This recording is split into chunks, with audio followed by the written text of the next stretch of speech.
Buenas noches, amable auditorio del Encuentro Ciudadano por la Paz, del Centro Cultural Cruzado de Cristo Rey y de la UBAC Estado de México. Nos encontramos nuevamente en estas sesiones semanales de cada jueves, transmitiendo un programa de interés, y hoy tenemos la participación nuevamente del presbítero Pedro Miguel Funes Díaz.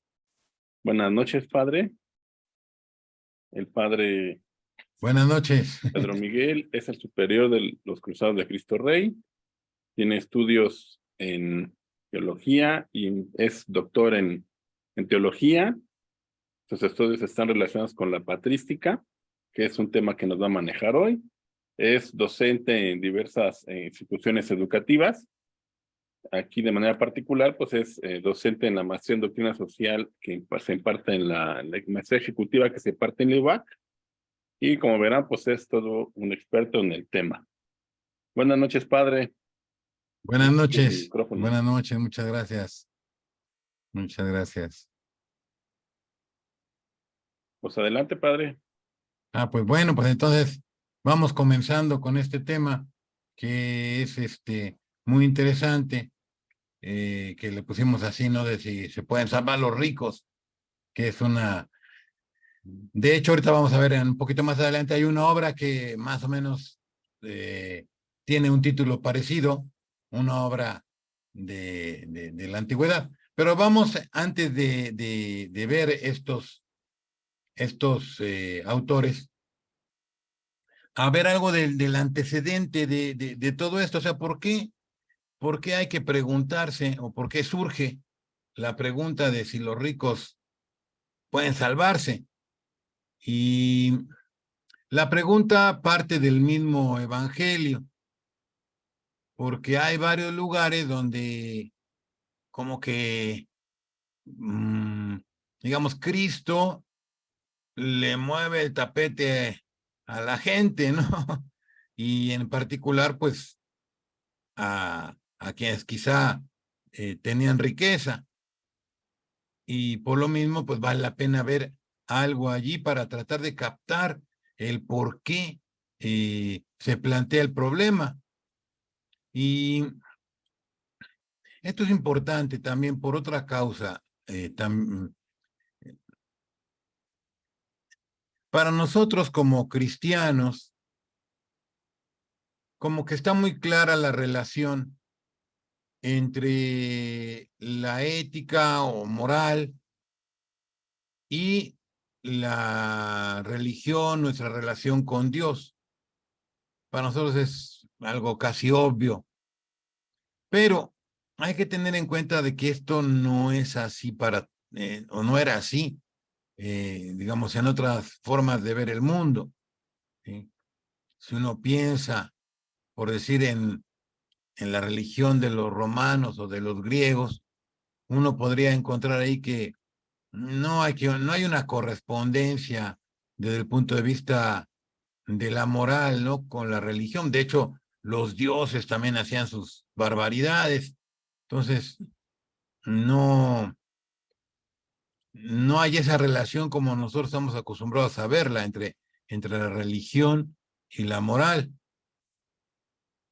Pero bueno, en el pueblo judío, en cambio, que es el antecedente, pues, del cristianismo, sí había una relación muy fuerte entre la ética, la moral y la religión, ¿no? La cuestión religiosa. Y entonces, en Jesús viene al mundo, es el Hijo de Dios que se encarna, se hace hombre, pasa por uno de tantos, como dice ahí la carta a los Efesios, y va a enseñar muchas cosas que tienen que ver con la vida moral. Para nosotros los cristianos, la moral no es nada más una cuestión de mandamientos de que cumplir o no cumplir, que también es eso, pero no nada más. De hecho, lo más profundo de la moral es nuestra relación con Dios y con Cristo, que nos pone los dos mandamientos principales, ¿no? Que es amar a Dios sobre todas las cosas y al prójimo como a nosotros mismos. Entonces, él como que quiso que se profundizara este tema. Y dentro de los temas que salían cuando él iba predicando, predicaba el reino de los cielos, pues naturalmente había cuestiones morales importantes. ¿Sí? Y vamos viendo aquí algunos textos de los que se desprende por si así, este problema, ¿no? De las riquezas. Entonces tengo aquí uno que todos seguramente conocen, porque habla de que se le acercó un hombre, ahí está en el Evangelio de San Mateo, se le acercó un hombre y le preguntó, maestro, ¿qué obras buenas debo hacer para conseguir la vida eterna? Alguien que se le acerca a Jesús y que está preocupado, ¿no? Por decir así, de salvar su alma. Entonces Jesús le va a responder de una manera muy clara y precisa. Le va a decir, pues mira, cumple los mandamientos, ¿no? Entonces Jesús ya le va a decir, no matarás, no cometerás adulterio, no robarás, no darás falso testimonio, honrarás a tu padre, a tu madre, etcétera, ¿no? Y entonces nos dice que era un joven el que preguntó esto. Y el joven le dice, bueno, todo esto lo he cumplido, ¿qué me queda por hacer? Y entonces Jesús le responde que si quiere ser perfecto, que vaya, que venda todo lo que tiene y que se lo dé a los pobres, es lo que le dice Jesús. Y le dice, así tendrás un tesoro en el cielo. Después ven y sígueme. Y ahí es donde este joven se queda, ya no se decide. Aquí nos dice el Evangelio, al oír estas palabras el joven se retiró entristecido porque poseía muchos bienes. Entonces, lo que lo detuvo ante el llamado de Cristo fue que tenía muchos bienes y no quería entregarlos, quería quedarse con ellos. Y viene una parte que es, podríamos decir así, según el oído que lo oiga, ¿no? Pero puede ser algo muy duro, porque le dice Jesús, les aseguro que difícilmente un rico entrará en el reino de los cielos. Difícilmente un rico entrará en el reino de los cielos. Si pensamos en el tiempo de Jesús, pues tampoco es que haya mucha diferencia en algunas cosas en este aspecto con nuestros tiempos, porque para muchos, digamos, en muchos ambientes, lo más importante es que tengas dinero, ¿no? Y eso es el signo de tu éxito en la vida. Si tú tienes dinero, si tienes más dinero, entonces eres una persona de mayor valor, ¿no? Para muchos. Y si tienes poco, pues puede ser que pues te vean como mal, ¿no? Entonces eres un fracasado. O sea, el dinero sigue siendo hasta nuestros días un punto de referencia para la valoración de las personas. Podemos decir rápidamente, pues eso no está bien. Ok, no está bien, pero el hecho es que así es. Entonces, aquí Jesús pone las cosas de cabeza. Le dice pues que es muy difícil entrar para un rico al reino de los cielos. Y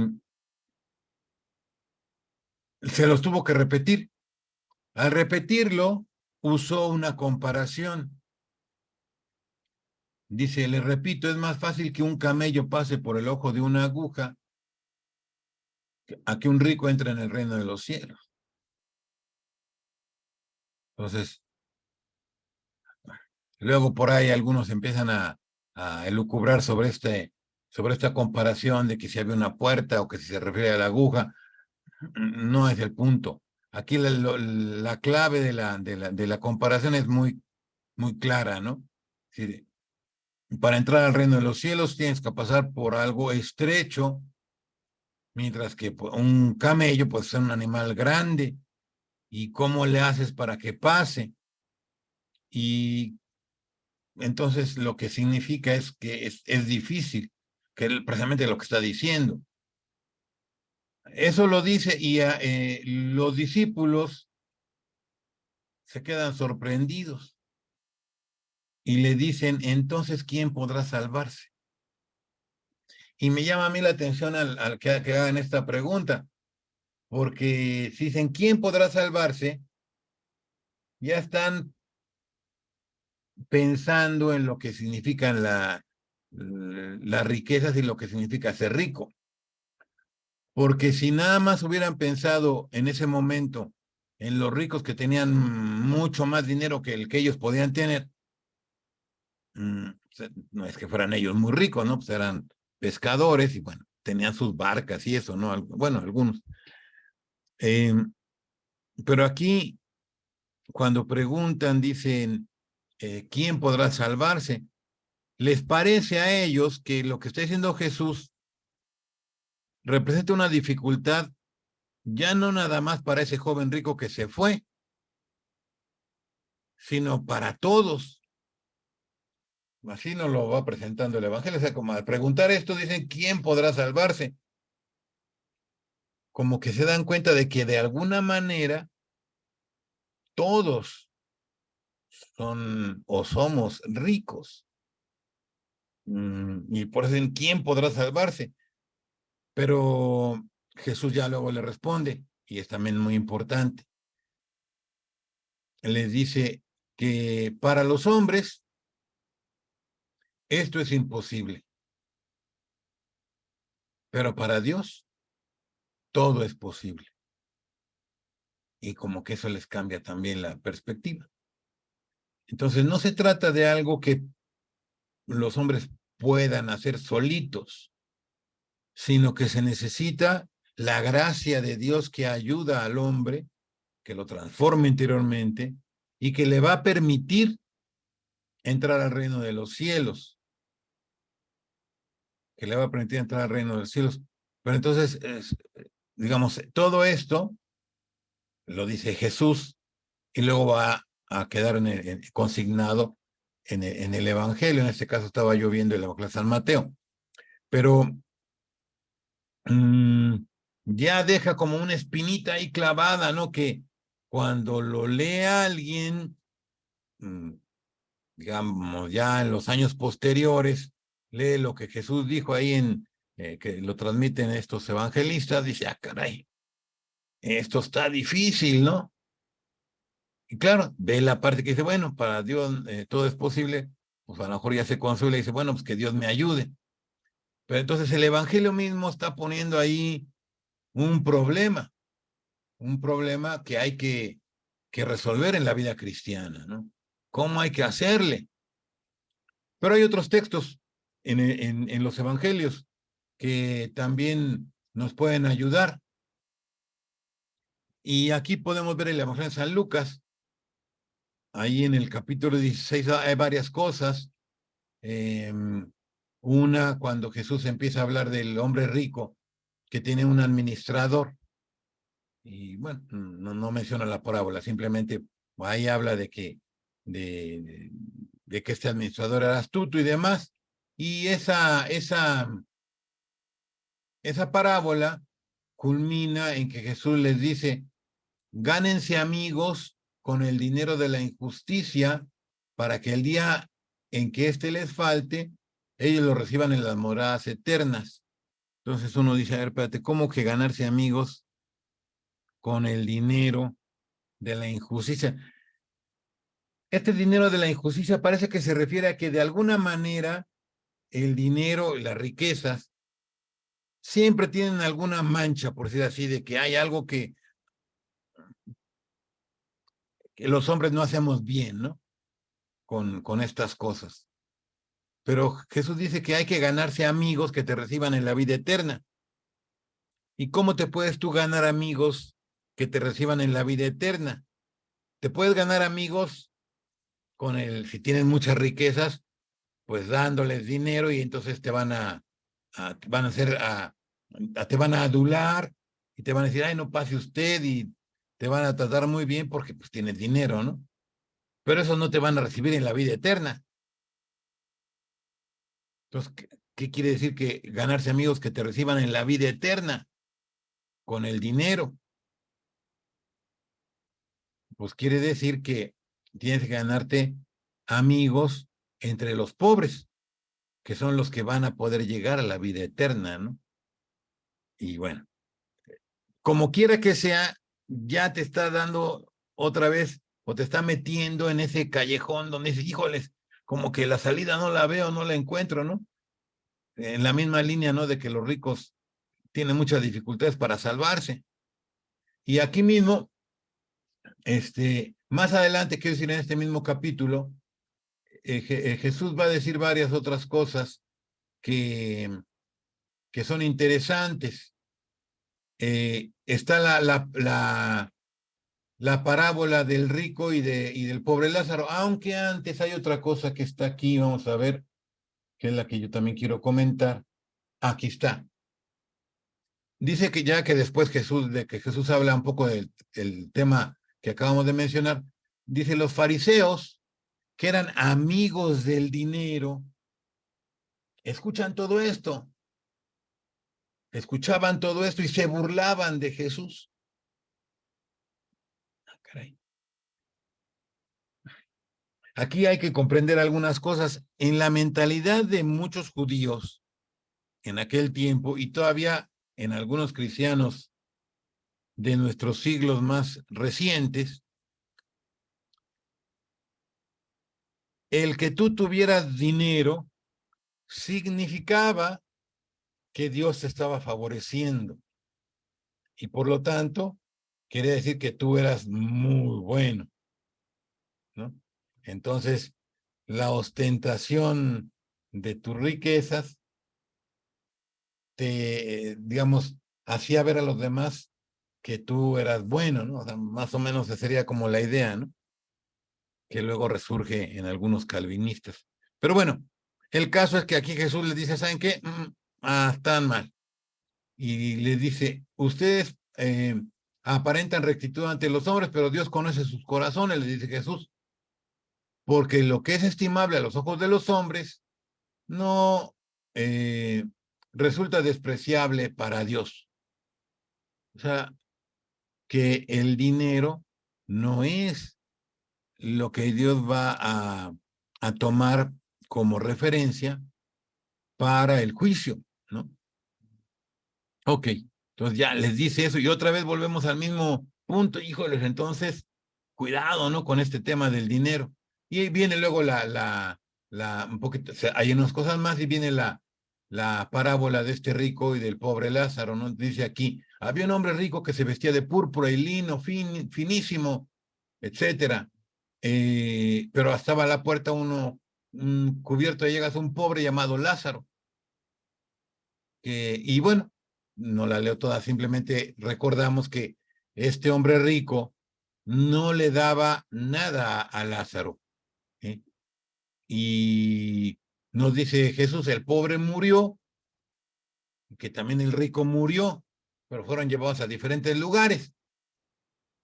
El pobre murió y fue llevado por los ángeles al seno de Abraham, lo que significaba un lugar de descanso, ¿no? Un lugar digamos, bueno.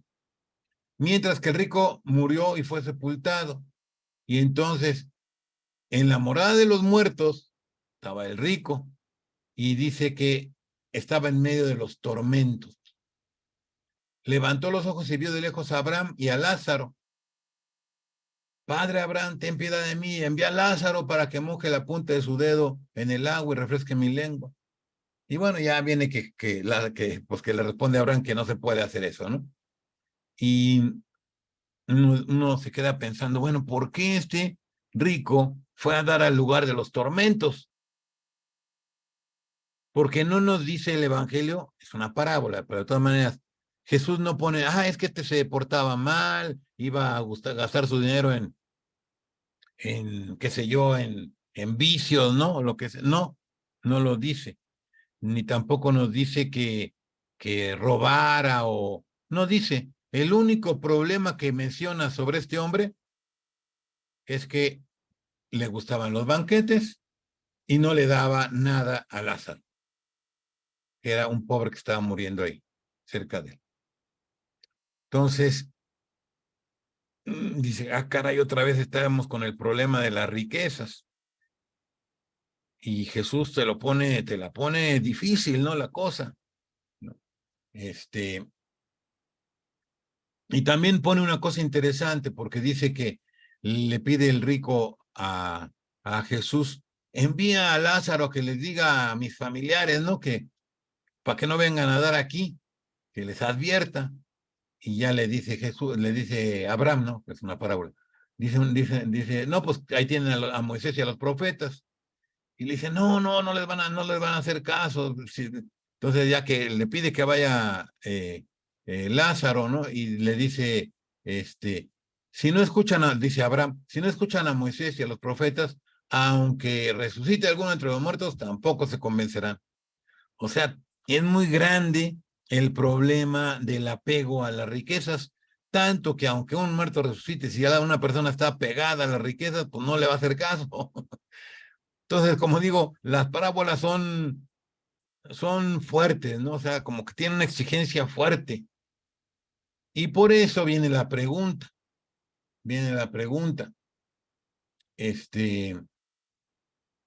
Ya en los mismos primeros cristianos, en los Hechos de los Apóstoles, vemos que la iglesia entonces se tomó en serio todas estas palabras de Jesús, las tomó en serio.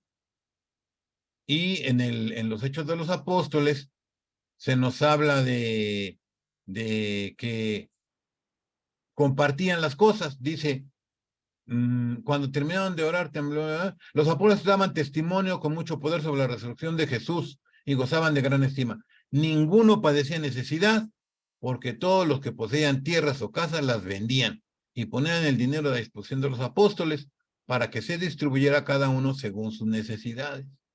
Y así José, un levita nacido en Chipre, que poseía un campo, lo vendió y puso el dinero a disposición de los apóstoles. Pues bueno, hasta un ejemplo, ¿no? Entonces, la iglesia se tomó muy en serio las palabras de Jesús. Y había personas que, pues, entregaban pues, lo que tenían, ¿no? Y, digamos, compartían sus riquezas. Compartían sus riquezas.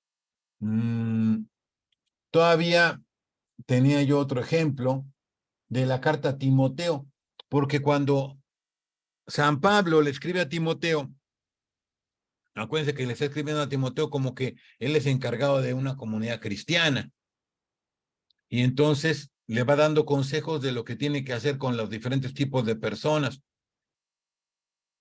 Y le dice ahí en la carta, a los ricos de este mundo, le dice, está San Pablo hablándole a Timoteo, que es, por así decir, el que va a quedar de obispo, ¿no? O el que está de obispo, ¿no? En una comunidad. Entonces le va a dar unos consejos a Timoteo.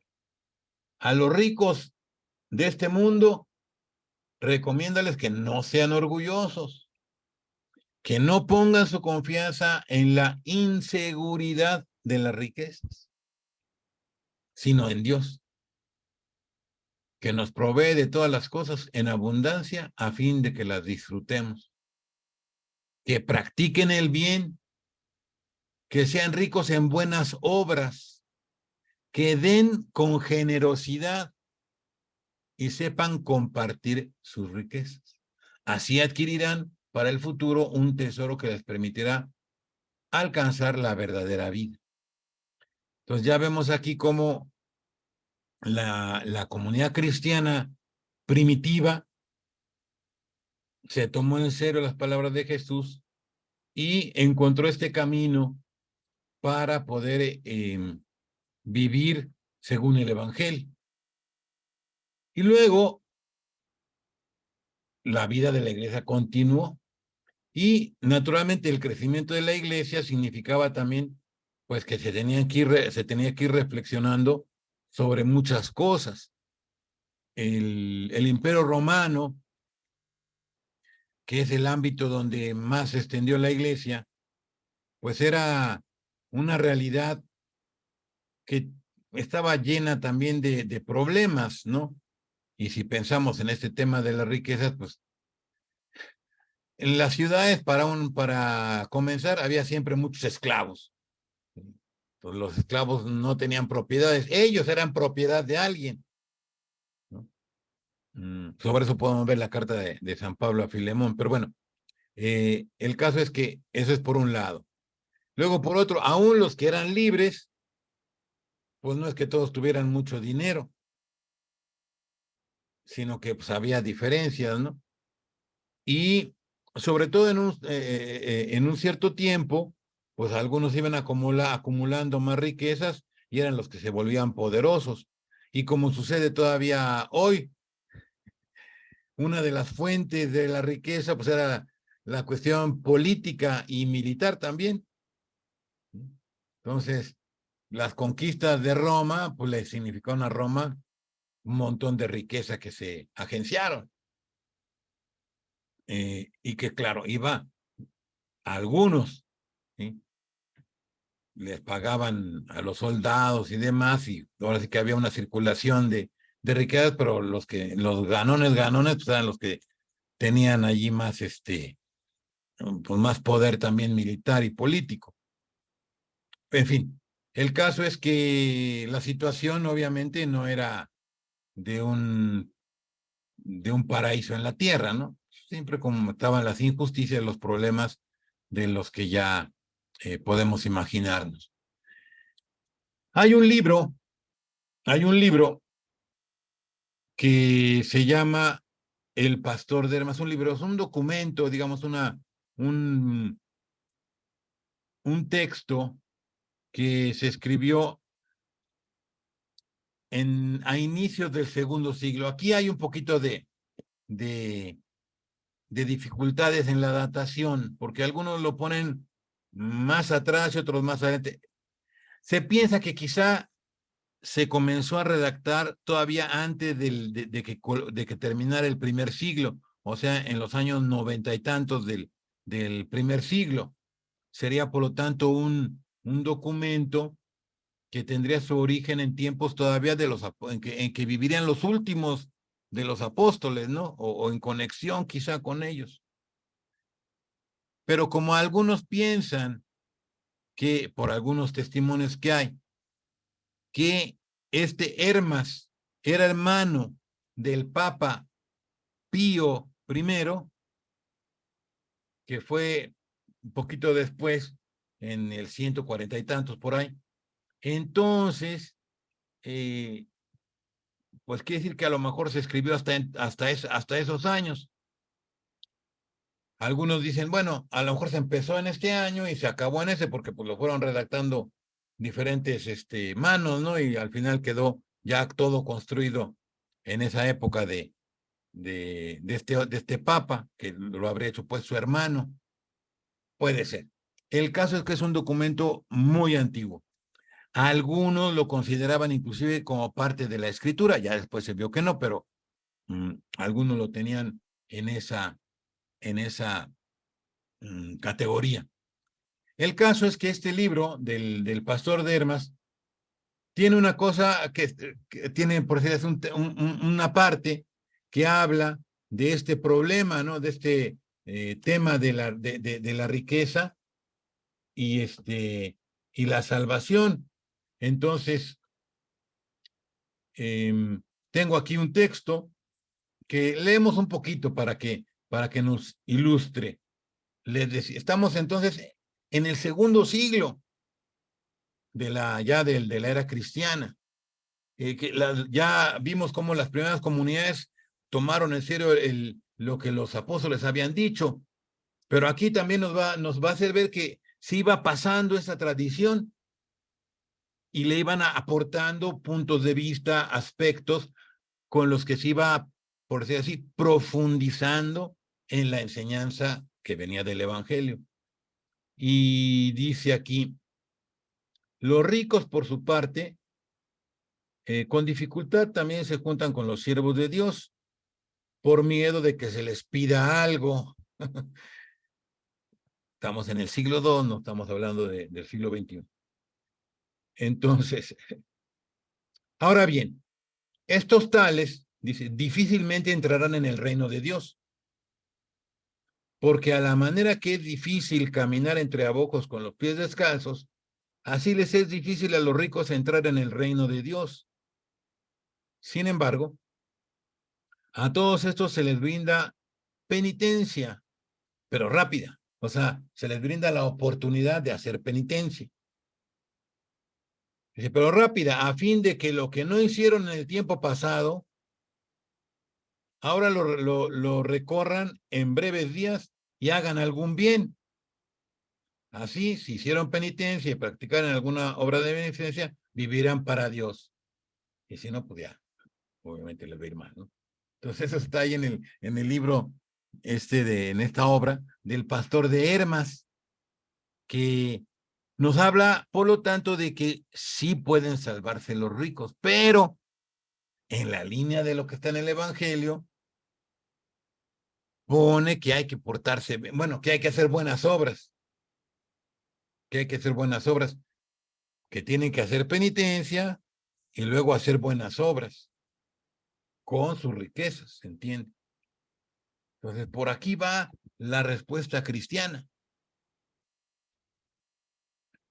Luego, quería yo pasar, hay muchos otros textos, pero yo me quiero centrar solamente en algunos que son, por decir así, más interesantes, más destacados, y quería yo pasar aquí a algo de lo que dice Clemente de Alejandría. Clemente de Alejandría, que esto está en Egipto, ¿no? Se dice que fue San Marcos el que llegó a Egipto a predicar el Evangelio. Eso es lo que han pasado algunos de los padres, dando como indicación de que era lo que se sabía en aquel tiempo, ¿no? Que San Marcos fue el que fue para allá para fundar la iglesia en Egipto y en Alejandría, ¿no? Alejandría era una ciudad que tenía mucha cultura griega. No solo estaba la influencia, obviamente, de toda la cultura egipcia, pues estamos en Egipto, pero tenía la fuerza también de la cultura griega. ¿Por qué? Pues de hecho, se llamaba Alejandría en honor a Alejandro Magno. ¿Y por qué? Pues porque Alejandro Magno conquistó Egipto y sus generales que heredaron aquella parte, pues dejaron ahí una huella muy fuerte, ¿no? De la cultura griega. Ahí en Alejandría, pues se hizo la traducción de la Biblia al griego por los judíos que se habían ido para allá a vivir, que había muchos. Luego también ahí hay un famoso judío, digamos que era un pensador importante, Filón de Alejandría. Pero en fin, no ese es el punto. Las comunidades cristianas en Alejandría se fueron desarrollando y allí se estableció una escuela catequética.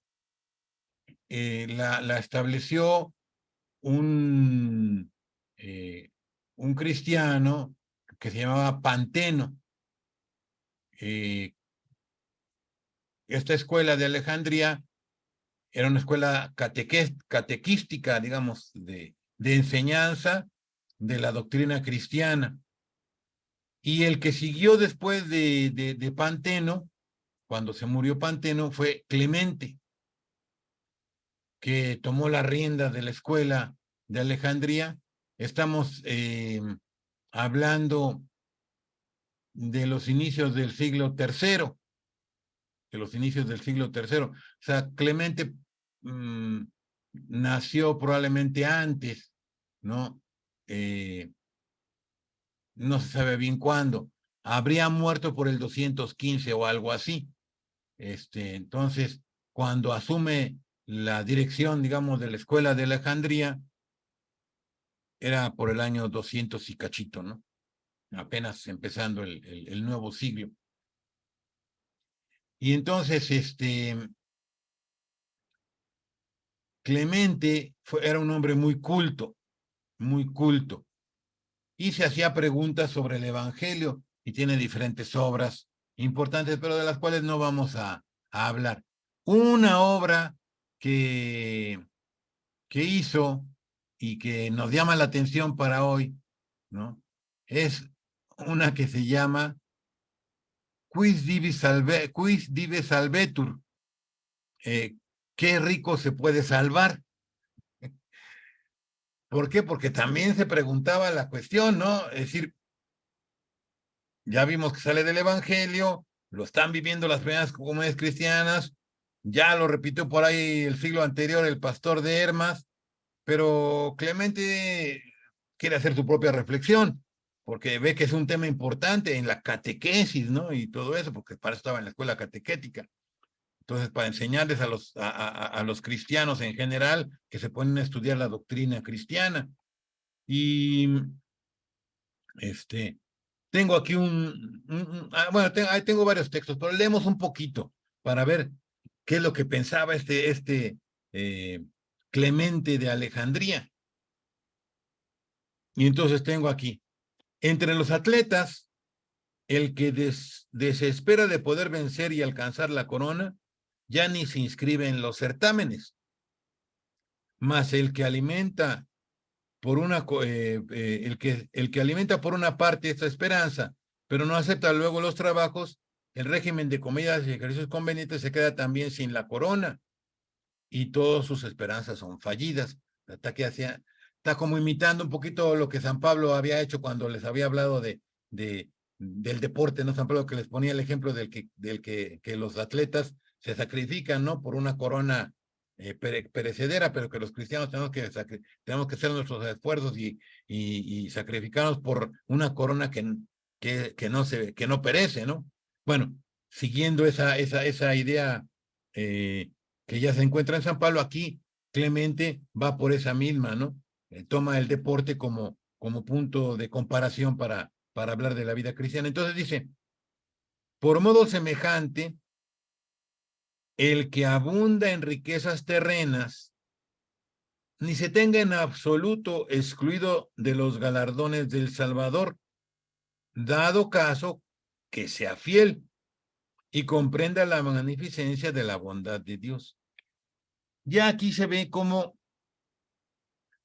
Clemente piensa que sí, que realmente los ricos también pueden salvarse, pero con la condición que pone él aquí, ¿sí? Dado caso que sea fiel y comprenda la magnificencia de la bondad de Dios. Dice que ni tampoco espere ceñirse la corona de la inmortalidad, sino se ejercita y combate, y no se cubre de polvo y sudor.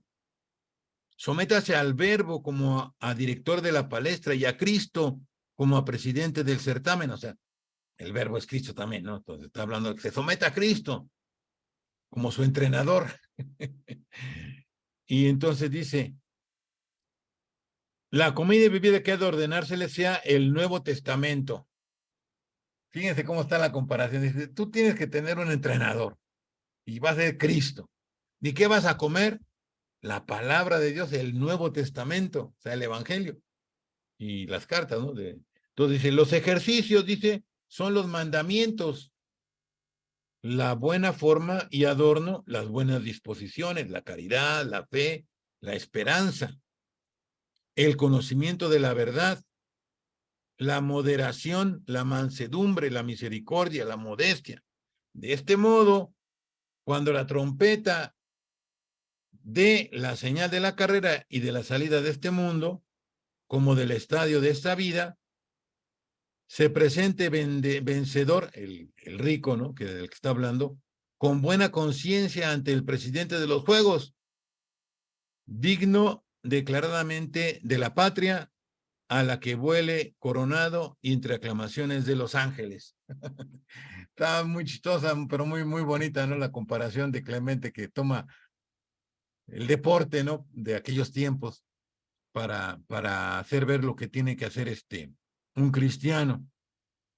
Y entonces continúa un poquito en otro punto, pero con la misma idea, que los ricos difícilmente entrarán en el reino de los cielos, ha de entenderse inteligentemente, no torpe y rústicamente, y tal como suena, porque no fue así dicho ni está la salvación en las cosas de fuera, sean muchas o pocas, grandes o pequeñas, gloriosas o sin gloria, de fama o sin fama, sino en la virtud del alma, dice Clemente, en la fe, esperanza y caridad, en el amor al prójimo, en la ciencia, conocimiento de Dios, en la mansedumbre, la sencillez y en la verdad. Esas son las cosas que tienen por galardón la salud eterna. Tampoco por la belleza del cuerpo vivirá nadie. El que use castamente según Dios del cuerpo que se le ha dado, ese vivirá, etcétera, ¿no? Entonces, ya vemos que la perspectiva de Clemente es que sí, un rico puede salvarse, y sí es difícil, pero si sigue a su maestro, sigue a Cristo, así como un atleta sigue los consejos de su entrenador, entonces sí va a poder. ¿Sí? Es, por decir así, es esta parte que hace, que es aceptar a Dios, que puede hacer que sea posible lo que para los hombres es imposible. ¿No? Por eso se necesita su entrenamiento, el entrenamiento de Dios que lo hace con la gracia, ¿no? Ok. Entonces, para Clemente, pues ya se ve que la salvación, para los ricos sí es posible, pero que tienen que ser generosos, ¿no? Y hacer obras buenas. Allí en Alejandría, pues ya pasó Clemente y vino otro personaje también importante, es más, diría yo, muy importante en la historia de la iglesia, aunque a veces muchos no le conocen, porque fue un autor muy notable, pero luego vinieron polémicas y como que quedó un poco relegado, pero su influencia ha llegado hasta nosotros a través de otros autores. Ahorita digo algunas cosas más. Estoy hablando de Orígenes. Orígenes, él era hijo de un mártir, que era Leónidas, se llamaba el papá de Orígenes, y había muerto en la persecución. Y este Orígenes fue un genio, hizo unas obras extraordinarias sobre la escritura.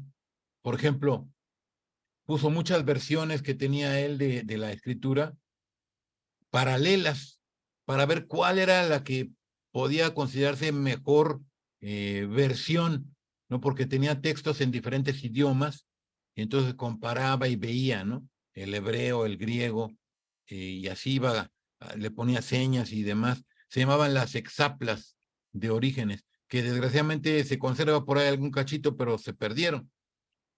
Y luego fue el primero que hizo un texto, vamos a decir así, de sistematización de la doctrina cristiana, que se llamaba, en latín se decía de principis, en griego era periarchón, y quiere decir el tratado de los principios. Y era un hombre muy capaz. Tenía sus limitaciones porque pues apenas estaba desarrollando la teología, entonces de repente dijo algunas cosas que luego ya se vio que no estaban bien, pero fue un genio. Y tanto fue su aportación que hay un santo que se llamaba San Gregorio Taumaturgo, que él escribió un agradecimiento a Orígenes, que lo venden por ahí, estén en la colección esta de Ciudad Nueva, esos libros anaranjaditos que pueden encontrar por ahí de los padres, y que se llama Elogio del Maestro Cristiano. ¿Cuál es el maestro cristiano? Pues Orígenes. Y lo elogia San Gregorio San Gregorio Taumaturgo, que a su vez les pasó toda la sabiduría de Orígenes a San Basilio, a San Gregorio Nacianceno y a San Gregorio de Niza. y de allí pasó a muchos otros más. Y nos llegó también, a través de todos estos, a San Hilario ya en Occidente, porque San Hilario estuvo un tiempo allá en esta región de donde eran los capadocios, o sea, los que acabo de mencionar, y bebió mucho de lo que Orígenes había hecho. Entonces, la influencia de Orígenes llegó, aunque muchos ni sabían que venía de Orígenes, ¿verdad? Pero el caso es que este hombre fue muy notable. Y a lo que voy es a esto, a que también hablaba de este tema, también habló de este tema. Orígenes murió a consecuencia de los tormentos que le hicieron por ser cristiano. Él no murió mártir, digamos, en el momento en que lo maltrataron, sino después con el tiempo, por aquella causa, pues perdió también la vida, ¿no? Eran hombres que, pues, eh, daban la vida por la fe, ¿no? Entonces, de Orígenes tengo aquí esto. Habla de la parábola esta, de la comparación que hace Jesús sobre el camello. Y dice, se compara al rico con el camello, no solo por razón de la impureza del animal. Acuérdense que en la escritura vienen los animales puros e impuros, ¿no? Pero, y Orígenes piensa, pues el camello es un animal impuro, pero dice, no es ese el punto, o no es solo ese el punto. Y dice, sino también por su total tortuosidad, la del rico. Y el reino de los cielos se compara al ojo de una aguja para dar a entender lo estrecho y extraordinariamente angosto que es a uno y otro rico la entrada en el reino de los cielos. O sea, ve la comparación que pone Jesús, dice, pues esto nos hace ver que es algo difícil. Pero dice, declara pues el Señor ser imposible que el camello entre por el ojo de una aguja, más por el hecho de que todo es posible para Dios, también lo es eso. Y entonces pone, adelgazando por inefable virtud la gordura del malo o ensanchando para él la estrechez de la entrada. O sea, no puede entrar el camello en la aguja, por el ojo de la aguja. Entonces es como decir, el rico es muy gordo y la entrada es muy chica, ¿no? Entonces, ¿qué es lo que hace Dios? Le ensancha la entrada y adelgaza al rico gordo, ¿no? Digamos que se compara aquí con el gordo y todo, ya le permite que entre. Dice, y la prueba de que el Señor tomó el ejemplo del ojo de la aguja y del camello para declarar lo difícil, pero no lo imposible, de que un rico entre en el reino de los cielos, está en que al preguntarle a los discípulos quién puede salvarse, él les contestó, para los hombres eso es imposible, mas para Dios todo es posible. Luego es posible que un camello pase por el ojo de una aguja, pero no es posible para el hombre. Y por el mismo caso, posible es que el rico entre en el reino de Dios. Ahora, los modos y manera como Dios haga esto posible, lo sabe él, su Cristo, y aquel a quien éste se lo revelare. Entonces, Orígenes también dice, sí, sí puede. No se mete ya a la cuestión exactamente de cómo, pero ya se va entendiendo que va en la línea de Clemente, que además era su antecesor ahí en Alejandría, en la escuela. Ok, otro personaje del que a mí me gustaría mencionar algo es San Juan Crisóstomo. Ya es posterior. Fíjense, aquí estamos hablando ahorita con Orígenes del tiempo en que había persecución. En cambio, cuando hablamos de San Juan Crisóstomo, hablamos ya de una época distinta en que los cristianos ya están en paz y que el imperio es cristiano. Pensemos el imperio romano, ¿no? Que en la primera parte del desarrollo del cristianismo, pues fue hostil al cristianismo. Pero luego, con Constantino y las cosas que pasaron, cambió la situación y en otro momento, un poquito más adelante, llegó que el imperio se hacía cristiano. Y luego también sabemos que el imperio se dividió en el oriente y en el occidente, que Constantinopla, cuyo nombre lo tiene así por Constantino, era la capital del Imperio Romano de Oriente. Muchas veces nos hablamos de la caída del Imperio Romano y lo que debemos decir, sí, del lado occidental, que esa fue en el siglo V, ¿no? Pero el Imperio Romano Oriental duró hasta el siglo XV, ¿no? Cuando cayó en manos de los turcos. O sea, duró pues, todavía más de un milenio. Ok, entonces, allí en Constantinopla estuvo de obispo nuestro San Juan Crisóstomo. No puedo entrar mucho en la biografía, pero así rápidamente. San Juan Crisóstomo, él no era de allí, de Constantinopla, aunque él estuvo allí, digamos, porque lo eligieron para que fuera digamos, el obispo de allí, no pues, el patriarca. Pero bueno, el caso es que él venía de Siria, de padres cristianos, etcétera. Total, que él se inclinó por la vida ascética, estuvo también un tiempo de ermitaño, y finalmente lo eligen para Constantinopla.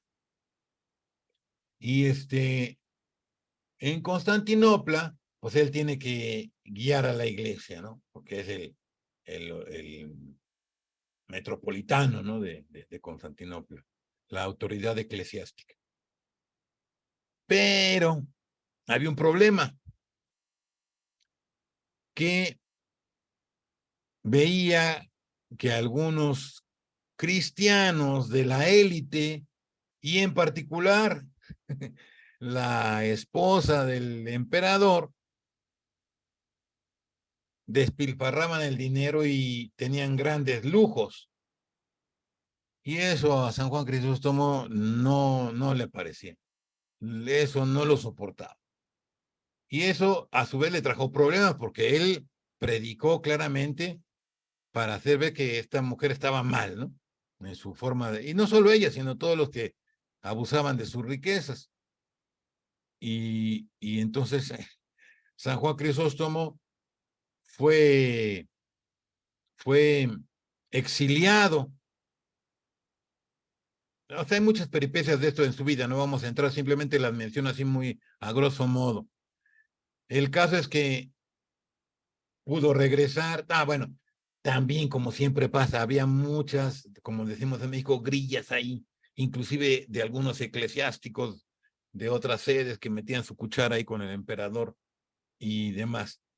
Total, de que al pobre de Juan Crisóstomo lo exilian, luego pudo regresar, ahí también intervino el Papa para varias cosas, pero al final luego tampoco le hicieron caso al Papa y lo mandaron de nuevo a San Juan Crisóstomo al exilio, y como escribía cartas que les causaban problemas, lo mandaron más lejos. Lo habían mandado primero, digamos, relativamente cerca ahí a Armenia, ¿no?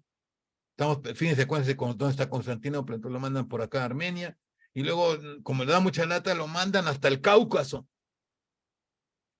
Pero se muere. San Juan Crisóstomo se muere. Y él era muy exigente con este tema. Y aquí también tenemos algún texto de él que nos puede ilustrar de las ideas que tenía San Juan Crisóstomo. Entonces, él era duro con los ricos. Sin embargo, él reconocía que sí se podían salvar. Decía, yo no temo más que una cosa, decía San Juan Crisóstomo, el pecado.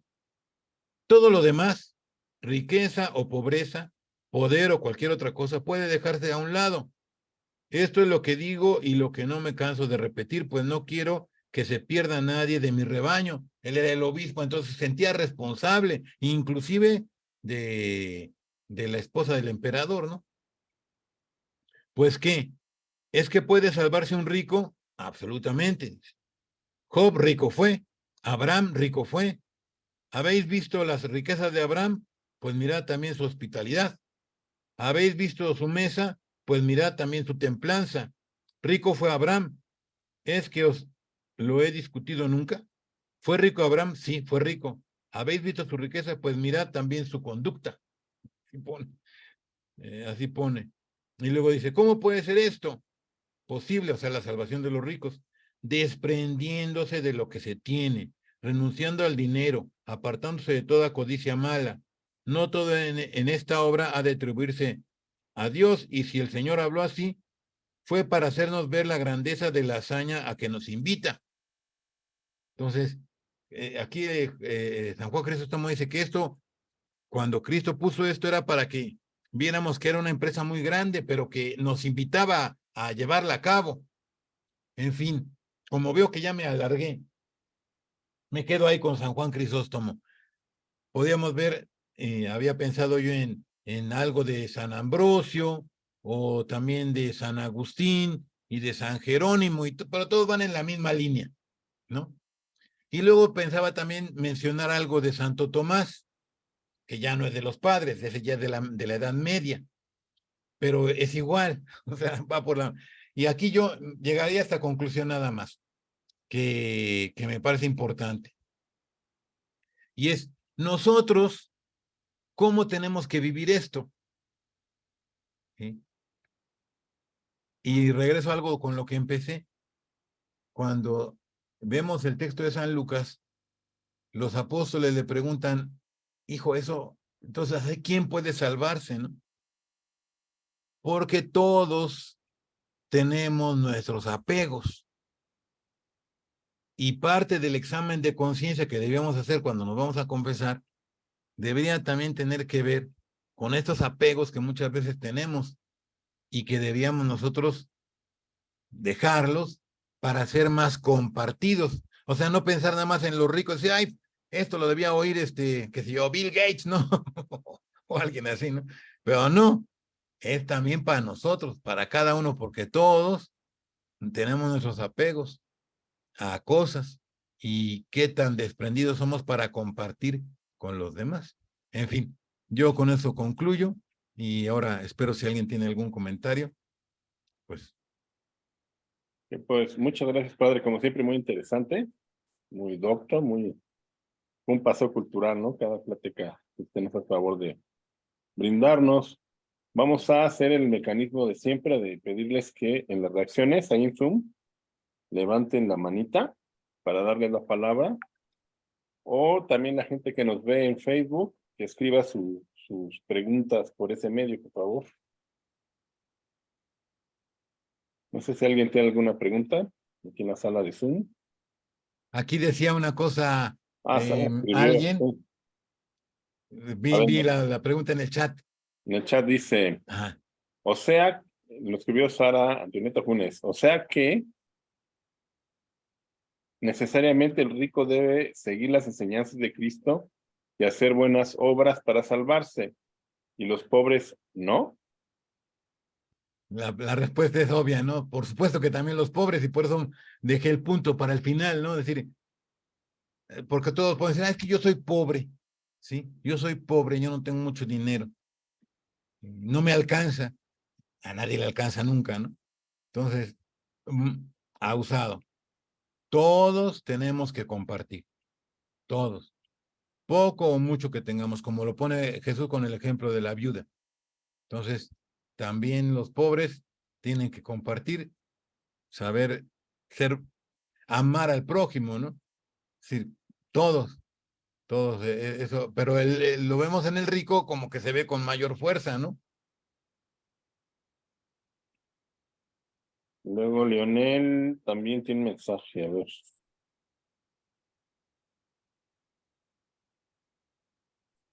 Pues Leonel pregunta que al revés, ¿se puede condenar un pobre? Igualmente, igualmente, lo que hemos dicho para, digamos, al derecho, pues va al revés, ¿no? Si se puede condenar a un rico, pues sí, parece que sí, porque se ve que la cosa es difícil, pero al revés, pues sí, también se puede condenar a un pobre, Es porque como, lo importante es ser dóciles a la gracia de Dios, ¿no? Hacer lo que nos pide el Evangelio. Ahí tenía levantada sí, Francisco Javier. para Jero. Realmente, ¿dónde tenemos puesto nuestro corazón? Que es lo Claro, importante. ¿En la así es, riqueza o en el Señor? ¿En el amor exactamente. a los demás es la virtud. Puede ser que yo no tengo dinero, pero si lo poco que tengo no lo quiero compartir. Y a mí, Totalmente. y yo aprendí también, puedo decir de mi esposa, a mí me costaba dar una limosna, darle aquí a los pobres, pero en el momento que dije, bueno, realmente mi esposa veo que es muy caritativa, en el momento que empecé a compartir, se me multiplicaba y se multiplicaba y se multiplicaba. No tiene límite el Señor. Claro, hay que compartir más. Hay que compartir. Exacto, muy bien. Gracias. Perdón, decías, Jorge. No, y que Leonel ya le puso que sí, que usted ya había contestado la pregunta, ¿no? Está bien, ya. Ok. Hay un dicho popular, ¿no, padre? Cuando, por ejemplo, a mí me lo han dicho, que piden cooperación para en la iglesia, lo que sea, dicen, pues que el Señor te lo multiplique, ¿no? Ajá, sí, sí. Así se dice muchas veces. Y claro, pues Dios te lo puede multiplicar. Pero también te puede poner a prueba y dice, no te lo voy a multiplicar y te va como a Job, ¿verdad? Aunque a Job al final le multiplicó, ¿no? Por Así eso es. nuestra esperanza es la riqueza de la vida eterna, ¿no? Del reino de los cielos. A mí se me ocurre la parábola esta de la deuda, ¿no? Cuando el rey pide que se presenten las personas a las que le debían dinero y le perdona una deuda enorme a una persona y él no perdona al que le debía poquito. Sí, sí, sí. Esa es el siervo aquel que quiere que el otro le pague y no deja, él no, a él le perdonaron, pero él no quiso perdonarle a otro. Sí, Así aunque es. digamos un poquito te lleva a algunas otras consideraciones, ¿no? También lo podemos tomar. Ahí está Felipe. ¿Qué dices, Adelante, Felipe? Felipe. Gracias. Yo comentar, recuerdo en algún momento el padre Roberto Funes nos comentaba, hay que darle a Dios nuestro tiempo y Él nos va a dar tiempo para lo que necesitemos, porque luego tenemos vocaciones específicas en donde sea, en la adoración nocturna, en nuestro trabajo, en la política, y no tengo tiempo, no puedo, no me da tiempo, o nos piden dar catequesis, no me da tiempo.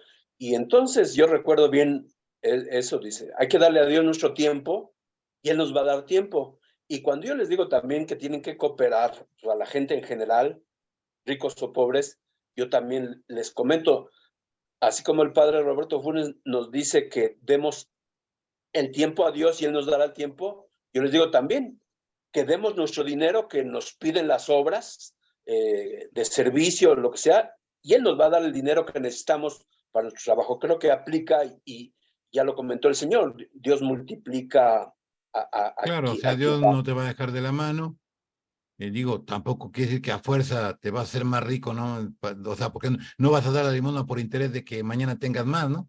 Más bien lo haces por el bien, pero Dios nunca te va a dejar de la mano, ¿no? Nunca te va a dejar de la mano y si te pone en prueba es para que tú tengas más mérito, ¿no? Claro, o sea, siempre tenemos que confiar en Él. Sí, eso está clarísimo, ¿no? Gracias. Hay una pregunta aquí también en el Zoom que dice, ¿cuál es la concepción de este tema en otras iglesias cristianas? Se la pregunta porque hay una idea de que en algunas iglesias del llamado protestantismo, la riqueza es un signo de bendición de Dios. Es lo que yo comentaba al principio, cuando les hablaba un poco del problema de los fariseos, porque digo, tampoco es que todos los fariseos pensaran así, ¿no? En aquel tiempo siempre hay variedad, pero sí existía esa mentalidad de que si tú tenías dinero, quiere decir que Dios te estaba bendiciendo y por lo mismo, pues podías presumir, ¿no? De que eras bueno. Y luego, digamos, ya pasando los siglos, hay unas líneas del calvinismo que más o menos seguían ese criterio, ¿no? De que si tú sigues el evangelio y demás, entonces vas a ser rico, ¿no? Entonces, si tú eres rico, quiere decir que has seguido el evangelio, que por lo tanto, digamos, tu calidad moral tiene una correspondencia con la cantidad de dinero que tienes, ¿no? Más, es una manera burda de decirlo, pero en el fondo eso estaba allí. Ahora, naturalmente, hay muchos hermanos cristianos separados que no tienen para nada ese pensamiento, ¿no? Y son personas en esto, pues, que hacen bien. pero sí, eso es una línea que se dio en algunos grupos, ¿no? En algunos grupos y a veces pues se repite. Son ideas que luego renacen, ¿no? Pero pues obviamente no son correctas. Lo que Cristo enseñó es precisamente que la cosa no es así. Eso Sí. es. Gracias, padre. También aquí nos dice en Facebook, Rebeca Conde, Ah, que dice, esto mismo decía mi papá, entre más das, que entre más daba, más tenía, ¿no? sí, claro. Digo, Muy creo que bien. entre los santos, pues hay ejemplos, ¿no? De esta generosidad que, con esa confianza que nos dice, Dios les permitía terminar sus obras, ¿no? Y a mí se me Claro. ocurre, hay un ejemplo de San Juan Bosco, conocido como un santo social italiano, ¿no? Ajá. Y que se aventaba a hacer unas obras increíbles y no tenía nada de dinero, pero esa confianza en Dios acaba pagando, ¿no? A la Pues catedral. sí, sí, yo lo he visto con otros que han hecho, gracias a Dios, esas cosas y ¡pum! Ahí está. ¿Y de dónde salió? Pues a veces ni siquiera sabes bien, ¿no? Pues llegó y aquí está. Gracias a Dios hay gente con fe, ¿no? Que se lanza y hace las cosas y gracias a Dios pues salen. Y gracias a Dios salen. Hay Entonces, yo tengo una pregunta, padre, que ajá. ahorita que hicieron la cuestión esta del protestantismo, a mí me surge, y yo pensando en el tiempo, por ejemplo, de los fariseos y de Jesús, y de cómo esto les chocaba, digo, es una idea que yo, digo, a mí me parece, ¿no? Que así fue, las promesas del Antiguo Testamento son terrenales. Te voy a dar una tierra que emana leche y miel, si Sí. tú cumples estas cuestiones de no recoger la espiga que se te cae y todo eso, para que te vaya, Un momento, perdón. ¿sí?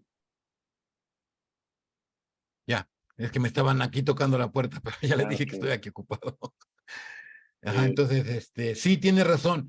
En el Antiguo Testamento podemos ir descubriendo también unos pasos que se van dando en la revelación. Y por lo mismo, muchas veces, como que nos da la impresión de que no se ve todavía tan lejos, pueden decir, como se ve ya con el Evangelio. ¿Sí? Y eso les causaba inclusive, digamos, cierta perplejidad que luego se refleja en los salmos. Tú lees algunos salmos y se queja el salmista, ¿no? Porque dice, oye, pues ¿por qué le va bien a este, no?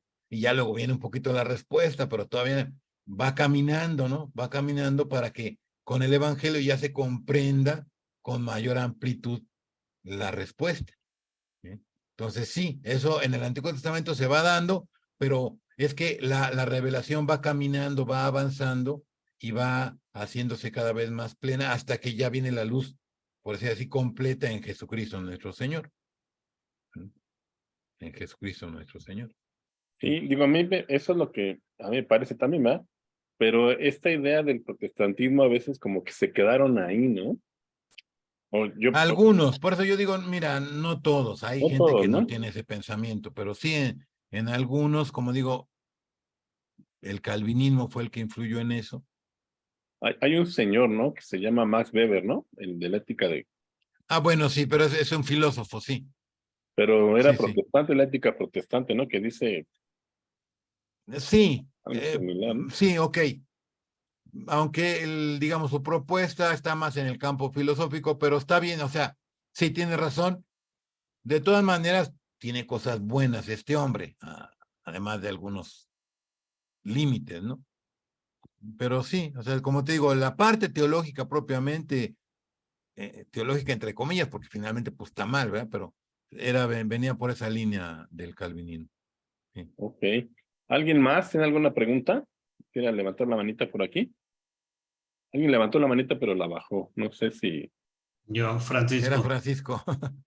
también en San Pablo nos recuerda en sus cartas que que tenían que apoyar a las primeras comunidades para que Claro, pudieran salir adelante. Y es lo que actualmente nos pide la Iglesia, de no olvidarnos del diezmo, que así tenemos es, que darlo, ¿no? así es. Actualizándolo a nosotros, ¿no? Así es, y luego el Papa que nos ha insistido, y no solamente Francisco, pero los papas en su momento, todos siempre nos van insistiendo en la necesidad de que nos preocupemos por tantas cuestiones sociales, y muchas veces se toca el tema de la pobreza, hablando de la pobreza material, ¿no? Que necesitamos nosotros cooperar, y no solo a nivel personal, sino habla, por ejemplo, de los países que tienen más, pues que ayuden, y así, ¿no? Todo eso, o sea, todo va saliendo de la misma fuente, ¿no? Toda esta propuesta moral, ¿no? De compartir, ¿sí? Que ya en alguna otra ocasión le dicen, no es que estos eran comunistas, pues no tienen que ver nada. Aquí el comunismo te pone a fuerza todo, ¿no? Aquí viene la libertad del corazón, ¿no? Que es generoso, aquí no es que te van a obligar a compartir, es algo que te tiene que surgir, ¿no? Con la gracia de Dios del interior de tu corazón. De diferentes maneras, ¿no? De diferentes maneras. Nos dice Lionel que es atender la periferia, ¿no? Según Francisco. Ajá, hoy atender la periferia, exactamente. Los migrantes, por ejemplo, hay temas tremendos que pues no nos la acabamos, ¿no? Así que tenemos mucho que hacer. Ok, y compartir también nuestra riqueza, padre, a mí se me ocurre, es una inquietud, no quiero decir, pues es que también si no tienes, por ejemplo, hay gente que no puede compartir, dice apenas si me alcanza, ¿no? Pero sí puede compartir su tiempo dando catequesis o no sé, Hay muchas formas de miles de obras, compartir. ¿no? Hay muchas formas de compartir. Naturalmente, el dinero es un aspecto, pero el compartir también, como decían ya, Felipe hablaba del tiempo, se puede compartir algo que tú sabes, se puede compartir, no sé, cuando tú vas con las obras de misericordia, en todas ellas hay un sentido de solidaridad, ¿no? De compartir el conocimiento, enseñar que no sabe, o apoyar a alguien porque está triste, necesita consuelo, ¿no? Vas ahí se le murió la mamá a tu amigo, o se le murió el papá a tu vecina. Oye, pues vas y estás ahí un momento. Eso es que estoy muy ocupado, no puedo ir. No, pues hay que buscarle, ¿no? Digo, alguna vez podrá ser válida la excusa, pero muchas veces no tienen validez. Nomás es para no estar, que no te den lata, ¿no? Sí, así es. ¿Tendrá alguien algún otro? Bueno, aquí nos dice José Daniel, nos escribe, buenas noches, padre. Como Buenas estamos noches. hablando de obras y riqueza, en este caso, en el cristianismo, la salvación es por gracia de fe o por obras. Es que esa es buena pregunta. Esto es un tema muy importante que, digamos, lo pone muy claramente San Pablo. Pero al mismo San Pablo hay que entenderlo en su momento, porque él estaba en una polémica, porque estaban vamos a llamar aquí rápidamente, así como judaizantes, o sea, que querían que los cristianos vivieran toda la ley judía, se circuncidaran y demás. Y entonces, él era el pleito, si se salvaban porque cumplían con la ley o por la fe, ¿no? Y San Pablo les hace ver que la salvación es gratuita, viene de parte de Dios, entonces se recibe por la fe. Pero el mismo San Pablo, en diferentes lugares, te dice que hay que portarse bien, digamos, no es estas palabras, pero la idea, ¿no? Te pone que hagas cosas buenas. Y de hecho, en la misma carta de los Romanos, al principio comienza hablando de las obras también. Y se ve que, pues, él no está despreciando las obras. Y entonces, digamos, podemos encontrar en la carta de Santiago, que ya no es de San Pablo, pero una corrección que le hace a algunas personas que han interpretado mal a San Pablo. Les dice, muéstrame tu fe sin obras, que yo por mis obras te demostraré mi fe. Es decir, por supuesto que es por la fe, pero la fe te pide que obres, ¿sí? Pero lo primero es la fe, o sea, la gracia de Dios. Entonces hay que tener el corazón siempre dispuesto a recibir la gracia.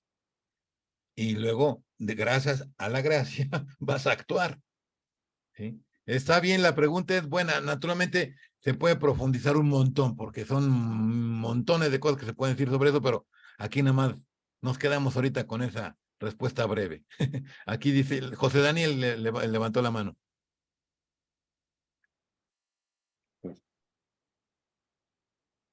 Sí, José Daniel. Adelante. No, perdón, padre, nada más era un emoji para felicitarlo. Muchas gracias por su Gracias. respuesta. Gracias. Perdón. Muy bien, gracias. ¿Tendrá alguna otra pregunta? Ya estamos sobre el tiempo. Voy a tratar de compartir, pues se me está aquí como que quiero atorar la computadora. A ver si me dicen si se ve bien. Era espérenme, déjenme, no era eso. Creo que se me está atorando la máquina.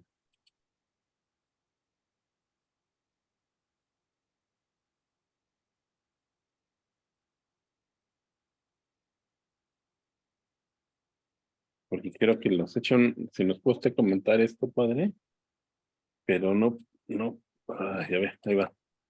¿Ya se ve? Ajá, Orígenes.